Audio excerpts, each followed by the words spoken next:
হেফাজতে ইসলাম বাংলাদেশ ঢাকা মহানগর কর্তৃক আয়োজিত নবীজিকে কটূক্তির বিরুদ্ধে প্রতিবাদে আয়োজিত আজকের এই বিক্ষোভ সমাবেশ মিছিল পূর্ববর্তী সমাবেশে উপস্থিত সংগ্রামী হেফাজতের মহাসচিব, কেন্দ্রীয় নেতৃবৃন্দ, সমবেত নবীপ্রেমিক বিক্ষুব্ধ তাওহীদি জনতা, আমাদের মহাসচিব সাহেব, অন্যান্য কেন্দ্রীয় নেতৃবৃন্দ আমাদের মূল বক্তব্য দিয়েছেন। স্পষ্ট ভাষায় কয়েকটি কথা আমরা জানিয়ে দিচ্ছি।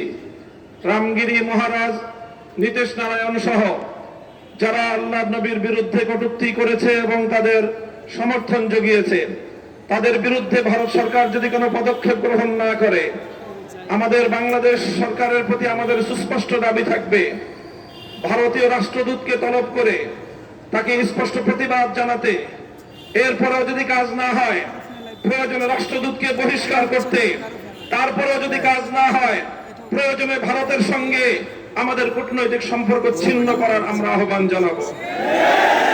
আমাদের দ্বিতীয় স্পষ্ট বক্তব্য হলো, আমাদের দেশে মাঝে মাঝে আল্লাহ নবীর বিরুদ্ধে কটূক্তিকারী কিছু মুরতাদের আবির্ভাব ঘটে।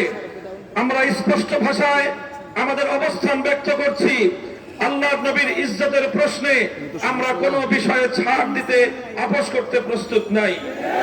আমাদের অব্যাহত দাবি, আল্লামা আহমদ শফির দাবি, আল্লামা জুনায়েদ বাবু নগরীর দাবি, আল্লামা মুহিবুল্লাহ বাবু নগরীর দাবি হলো নবীজির বিরুদ্ধে কটূক্তিকারীদের জন্য সর্বোচ্চ শাস্তির আইন, মৃত্যুদণ্ডের বিধান চাই। স্পষ্ট ভাষায় আমাদের মহাসচিব সাহেব যে কথা বলেছেন আমি আবারও স্মরণ করিয়ে দিতে চাই। বর্তমান সরকারকে আমরা সহযোগিতা করছি, আগামী দিনেও সহযোগিতা করতে প্রস্তুত।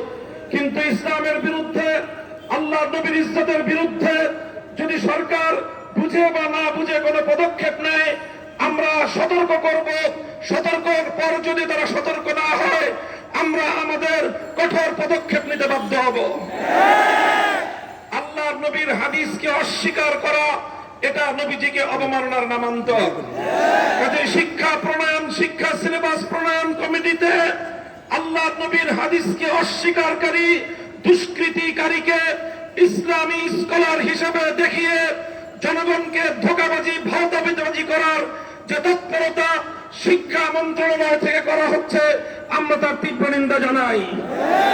এরপরেও যদি সেই বিতর্কিত ব্যক্তিকে সেখান থেকে বাদ না দেওয়া হয়, হেফাজতে ইসলাম কঠোর কর্মসূচি গ্রহণ করতে বাধ্য হবে।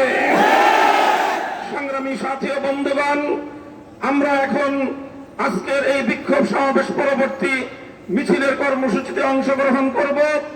আমাদের কেন্দ্রীয় নেতৃবৃন্দ সামনে যাবে, আপনারা সুশৃঙ্খল ভাবে মিছিলে অংশগ্রহণ করবেন।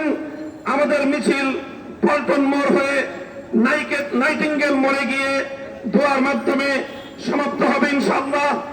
আমাদের বাংলাদেশ হেফাজতে ইসলাম বাংলাদেশের ঢাকা মহানগরের সভাপতি, কেন্দ্রীয় সিনিয়র যুগ্ম মহাসচিব মাওলানা জুনায়েদ আল হাবিব সাহেব, ইনশাআল্লাহ আমরা আশা করছি তিনি ইতিমধ্যে আমাদের মাঝে এসে উপস্থিত হবেন এবং সর্বশেষ তার দোয়ার মাধ্যমে আমরা আমাদের এই বিক্ষোভ কর্মসূচি সমাপ্ত করব।